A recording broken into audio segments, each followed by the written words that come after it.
For the first time since 2007, the greatest coach of all time will not be on the sideline for the LSU-Alabama game. What's the impact of no Saban? We're talking about it. It's Locked on LSU. Let's go.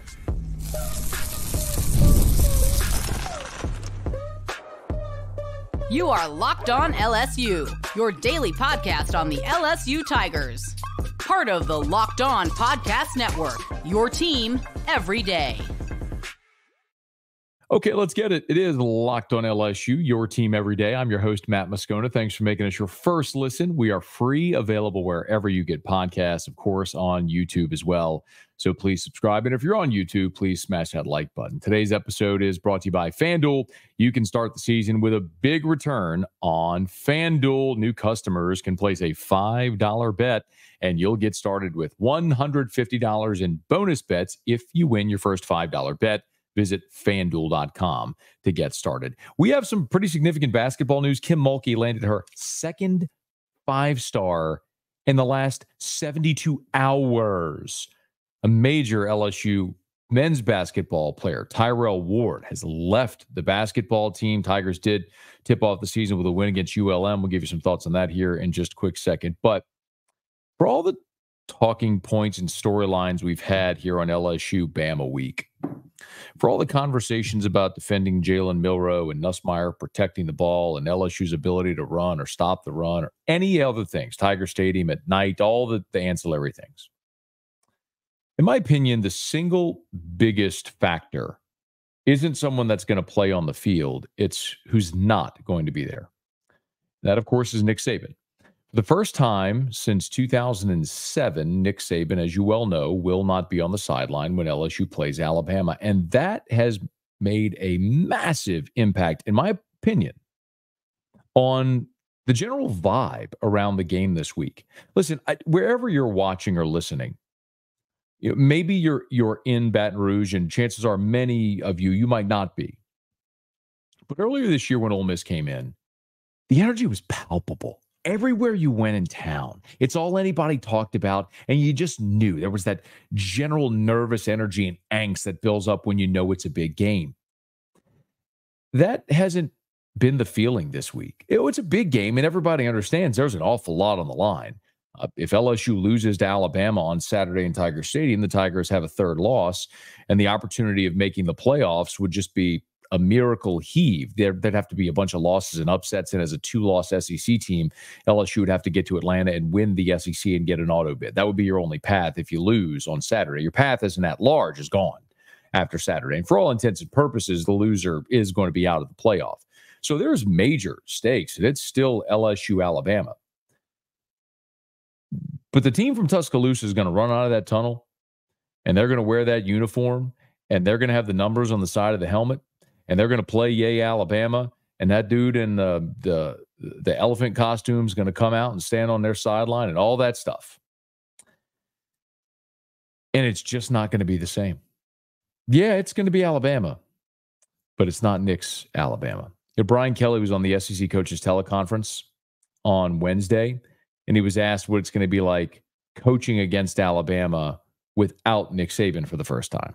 I think in some instances, this football team still resembles the building blocks of Coach Sabin. It is Coach DeBoer's team, and it will continue to take on his personality and his direction. But a lot of the work, obviously, in terms of building the foundation is still there. There's a great culture, and Kalen took over a program that was in great shape. So a lot of the underpinnings are still there. I think he still has an office there, right? So there's still that sense that there's a man behind, the curtain, if you will. And I don't want to take anything away from Coach DeBoer because it's his team, but you do sense a little bit of Nick there. So it'll be different, but not to a point where you don't feel like there's still influences from Coach Saban. Influences from Coach Saban is one thing. Physically being on the sideline during a game, spending the week with your team game planning, when your guys are in the locker room looking at their general at the front of the room as they're about to run out that tunnel, it ain't going to be Nick. And it's going to be a very different feeling. At SEC Media Days this summer, I had a chance to talk to my buddy Ryan Fowler from Tide 100.9 in Tuscaloosa. And he told me something that has stuck with me since he said it. And I'm paraphrasing here, but effectively Ryan said, since Kalen DeBoer has been there, it's just a different energy in the building. It's just sort of lighter. There's not this brooding presence always hanging over the entire program in every detail. Mentioned how much more access the media is getting, how much friendlier Kalen DeBoer is. And in that moment, I thought, they're screwed. Because all those things that he was painting as a negative leaving the building are the exact reasons why Nick Saban is the greatest coach in the history of the game we love. Not a great coach, the greatest coach, bar none. This is not even debatable because there have been coaches that have won. Now, Nick Saban's got 7 national championships, but consider what he did, the length of his dominance, and in the era in which he did it. With all respect to Bear Bryant, he coached in an era where there were no scholarship restrictions. You could have as many scholarship players as you wanted. And there was only 1 or 2 games on TV every week, and usually his team was one of them. So he always had an advantage. Now, think about what Nick Saban coached through. He coached through an era where not only did you have scholarship restrictions, but everybody's on TV. So your national brand awareness is muted because everybody's on TV all the time. Then they hard capped your signing classes at 25, making it even more difficult. Then rule changes came in with hurry up, no huddle offenses and things that forced him to adapt. Then you had the transfer portal, then NIL, and none of it affected it. Because he adapted every time to be better than everyone else at everything. And the reason he was able to do that is because he was maniacal about every detail. People laugh about the mandate to tuck in their shirts. So if you notice an Alabama football player under Nick Saban, there was no shirt tails being tucked. Every shirt tail was tucked into the pants. There weren't shirts hanging out under the jersey. It's an attention to detail. That's gone right now. Alabama, there's only 4 teams in all of college football that commit more penalties than Alabama. That's a stunning statistic, but it speaks to the attention to detail. You know, when there's 2 ways really to look at this. There's the actual physical coaching on the field, and then there's the psychological component. The physical coaching on the field, this one's an easy one to figure out. When Garrett Nussmeier and Joe Sloan and Mason Taylor and Kyron Lacey and Aaron Anderson and Xavion Thomas and CJ Daniels and Caden Durham and all those players, Will Campbell and Emory Jones, all the guys on that offense that are really talented, they're not going against Nick Saban's defense. They're going against Kane Wommack's defense. And with respect to Kane Wommack, he ain't Nick Saban. So the challenge for LSU's offense, which has moved the ball on everybody this year, is decidedly less against Kane Wommack's defense in the Alabama uniform, but not Nick Saban's defense. The other part of it is psychological. And make no mistake, if you have played sports at any level, you understand this. Think about any sport in the great. Think about watching Monday Night Football this past week. The Chiefs are playing the Bucs. Tampa scores at the end. They have a chance to go for 2 to win it. Instead, kick the extra point to go to overtime. Baker Mayfield and Patrick Mahomes are standing in midfield for the coin toss. The Kansas City Chiefs win the coin toss. And what did Baker Mayfield do? He threw his head back in disgusted disbelief because he knew in that moment 15 in red was getting the ball and that game was over. No different than when Michael Jordan had the ball in his hands for a final shot. Everybody in the opposing team's colors was holding their breath knowing 23 was going to make it. And that's the same psychology with Nick Saban. You know the movie The Water Boy? This isn't a Louisiana joke. But if you've seen the movie, and I'm guessing most of you have, there's a scene at the end when they're in the Bourbon Bowl and Bobby Boucher walks up to Mr. Coach Klein and he says, "Why are you so scared of red?" the coach, the villain coach. He says, I'm not scared of him. I'm terrified of him. He said, well, just pretend he's something else. And so he looks over at him, and then he pictures like a little baby on his face or a puppy dog on his face. He's like, oh, little baby. All of a sudden, he's not scared anymore. It's psychological warfare. There's only one other time in my life of watching college football in the SEC and covering it where I can tell you there was this kind of feeling. And it was Florida in 2002. Oh, LSU went down to Gainesville, and it was still the swamp, and they still had that script Gators on the helmet, and they still played the Gator chomp music, and it looked like Florida, and it was their stadium, and it was their fans. But Darth Visor wasn't on the sideline. Ron Zook was. And LSU tattooed Florida in their building that day. I'm not sitting here telling you LSU is going to smoke Alabama Saturday in Tiger Stadium. LSU is a flawed football team, but so is Alabama. And if you give me Brian Kelly or Kalen DeBoer, I'm taking Brian Kelly, the man who's the winningest active coach in college football. And you could say, well, DeBoer was in the championship game a year ago. He was. And Brian Kelly's been to a BCS national championship and was in the college football playoff twice at Notre Dame. He has been beyond the level that Kalen DeBoer has for longer. And Brian Kelly ain't lost to Vanderbilt either. Say it however you want. Strategy, preparation, attention to detail, psychological warfare. A lot of it is cumulative. You can actually account for what you're missing with Nick Saban, but so much of it is the intangible that is immeasurable, and that's going to be a massive component Saturday night in Tiger Stadium. We got a lot more to talk about. It's Locked on LSU, your team every day.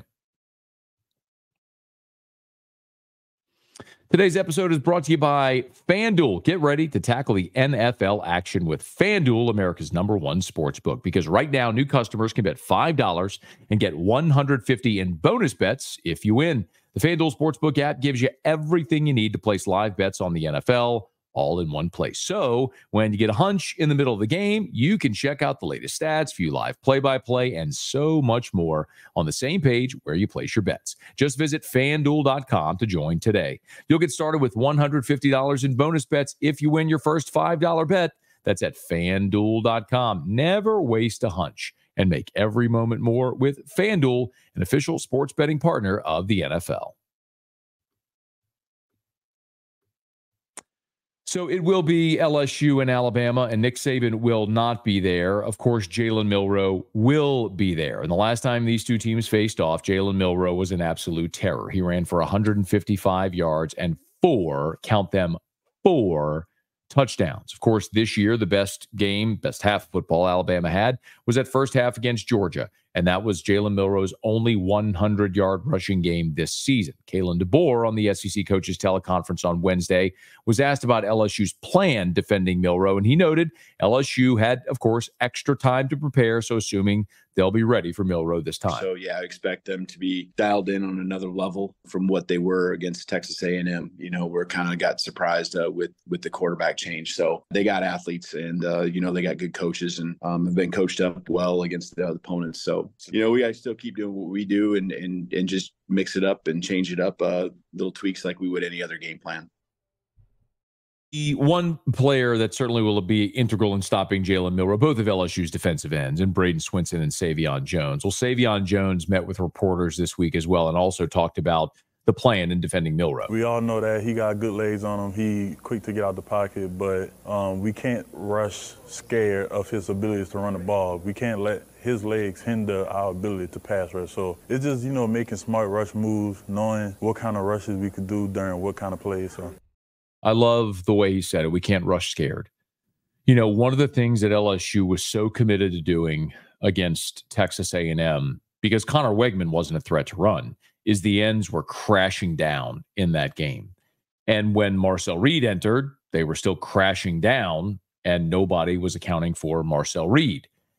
And Marcel Reed even said after the game that they just kept doing the same thing, so I just kept the football. And clearly that just destroyed LSU in that game. With 2 weeks to prepare, I believe LSU will certainly have a better plan for Milroe. And as a matter of fact, I talked in more detail about defending Jalen Milroe on a previous episode. So if you want to check that out, I'd recommend you check the feed just a few episodes back, and you'll see my full detail on how LSU will defend Jalen Milroe. Look, it's going to be a great night in Tiger Stadium on Saturday. Hurricane Rafael looks like it's heading to the west to Mexico, and we'll probably have a dry night in Tiger Stadium, which is certainly going to benefit LSU, which is going to look to throw the ball more. It's going to be college game day, a full-throat crowd. No Nick Saban, so much on the line. It is going to be such an amazing atmosphere and an amazing opportunity for LSU with a lot of big-time recruits in the house. Bryce Underwood will be there. Jakeem Stewart will be there. 5-star cornerback commitment DJ Pickett and Harlem Berry will be in the house as well. 2026 prospects like Lamar Brown and Blaine Bradford will be there. Players who have visited LSU plenty, some of them, but also guys who LSU is still trying to land their commitment, and sometimes commits get caught up in the emotion and can pop. Look, after Texas A&M beat LSU, the next day A&M got 3 commitments for their class of players that were in Kyle Field for that game. Well, there's one other player worth keeping an eye on this weekend. LSU is going to get a visit from Naeem Offord. Now, you may not know who Naeem Offord is, but he is a 5-star cornerback out of Birmingham, Alabama, who is currently committed to Ohio State. And by the way, Naeem Offord, his father gave an interview to On3 and was asked why he's going to take this visit to LSU. Again, from Birmingham, Alabama, committed to Ohio State, but taking a visit to LSU this weekend for the Alabama game. And his father was asked by On3 why, and here's what he said, quote, "He has a relationship with Coach Raymond. He told me he's going down there out of respect for Coach Raymond. He wants to see the atmosphere and go watch that game."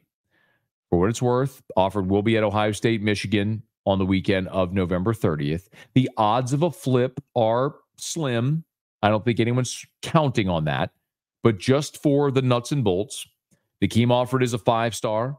He's the number 10 overall prospect in the country in the composite. He's the 3rd best corner and the number 1 player in the state of Alabama. He ranks as high as number 4 in the country overall and the number 1 corner by ESPN. In 247 and Rivals, they have him as the 2nd best corner. On3 has him as the 3rd best corner. Either way, you were talking about at 6'1 1/4, 181, a 5-star plus cornerback, one of the best prospects in the country at a place in a position where LSU dominated for many, many years and has certainly fallen on hard times talent-wise. And they brought Corey Raymond back for this exact reason, to get DJ Pickett committed and to get guys like Naeem Offord to make an official visit for LSU-Bama, by his own father's words, out of respect for Coach Raymond. So for any LSU fan who's still wondering if Corey Raymond still has his fastball, you really still asking that question anymore? For what it's worth, when you look ahead to cornerback in 2025, of course, you're going to lose Zy Alexander, who'll be out of eligibility.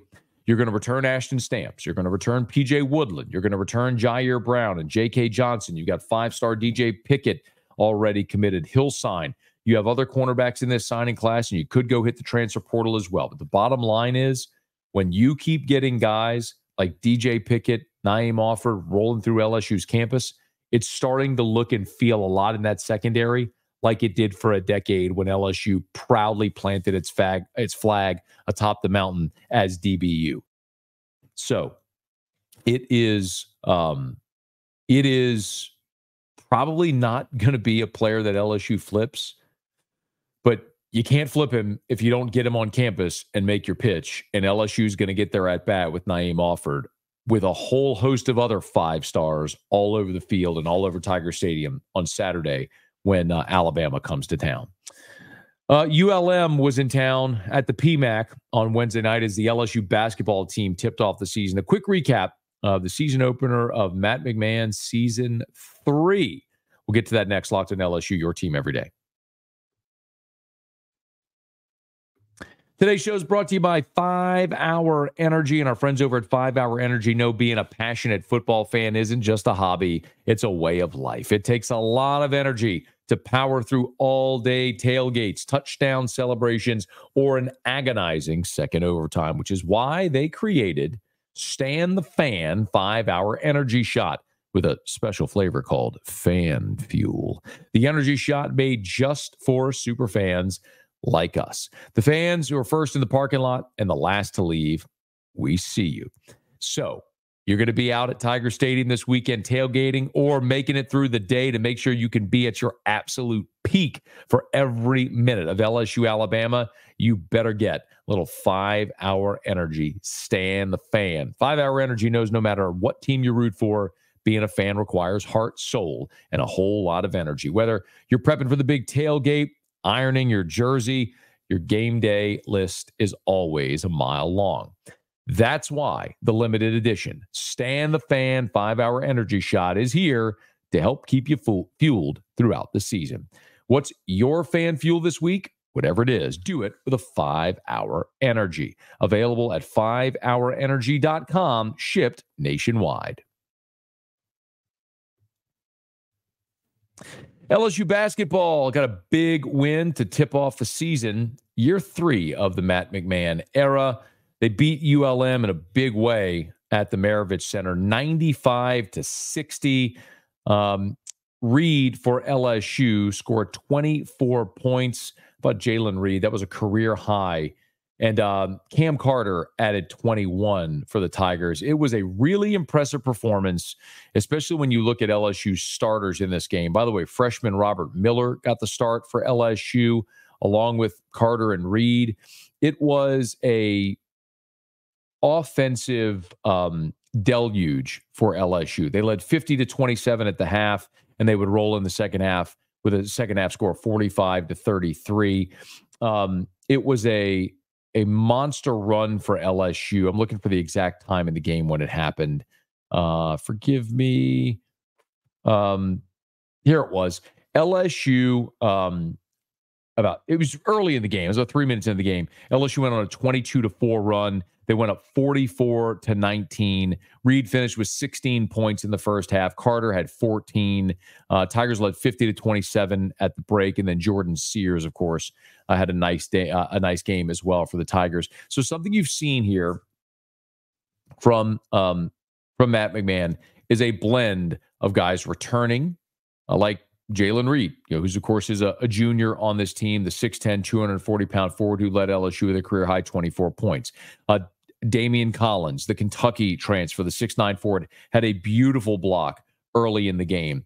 You could look at a guy like Robert Miller, LSU legacy, a true freshman out of the Houston area, 6'10", 220. He actually won the opening tip of the game for LSU.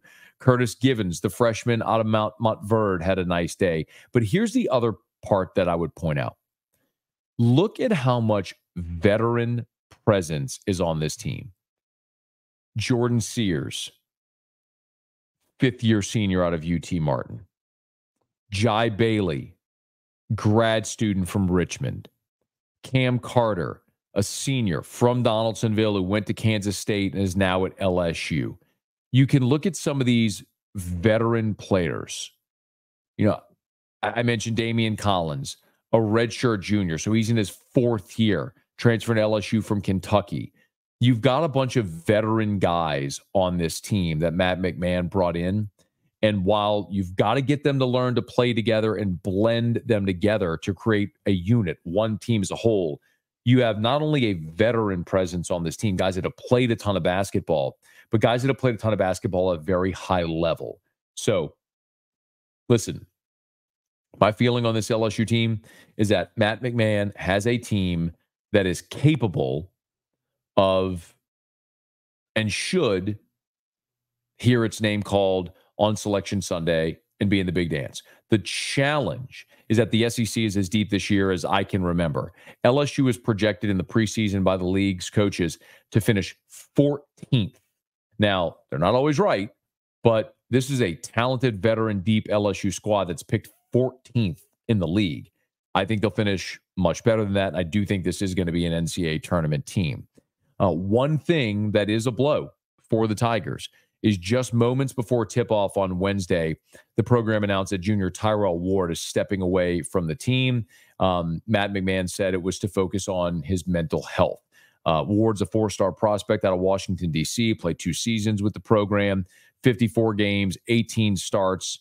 Last year, averaged 9 points per game, shot 41% from three. So this is a big loss for LSU, having Tyrell Ward leave. He's the guy that hit the buzzer beater last year against Kentucky. He's the guy that it's a big loss for LSU, but the Tigers did add 3 transfer guards. I just mentioned Jordan Sears, Cam Carter, and Jai Bailey, who started the opener. So it'll be interesting to see where those minutes go, and you have an opportunity here early in the schedule to get a lot of guys playing time here in the early part of the schedule before you get to conference play. You blast ULM by 35. On Sunday, you're going to play Alabama State.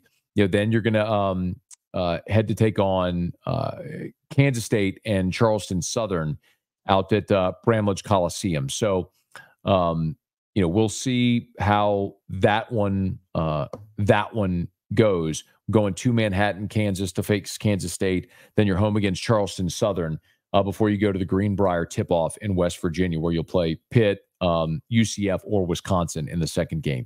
You've got Northwestern State. You've got Florida State. You've got Florida Gulf Coast. You've got SMU, now the ACC. You've got Stetson at UNO, Mississippi Valley, before you get into conference play on January the 4th. So you got 6 weeks.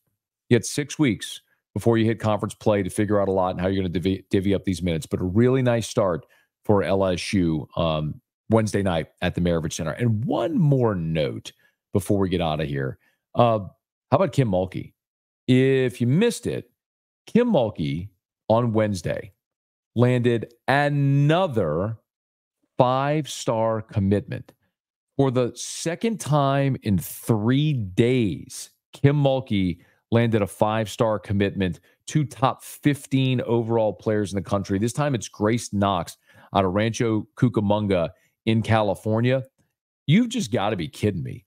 You add Bella Hines and Divine Barrage, LSU has 4 top 25. All 4 commitments are in the top 25 in the country. 3 of them are 5 stars. 2 of the 5 stars committed in the last 72 hours. They have now the #1 class in the country. If you were thinking that maybe Kim Mulkey's success was fleeting because you got a transfer in Angel Reese who turned out to be awesome and you caught lightning in a bottle, think again. Kim Mulkey is building something much more sustainable.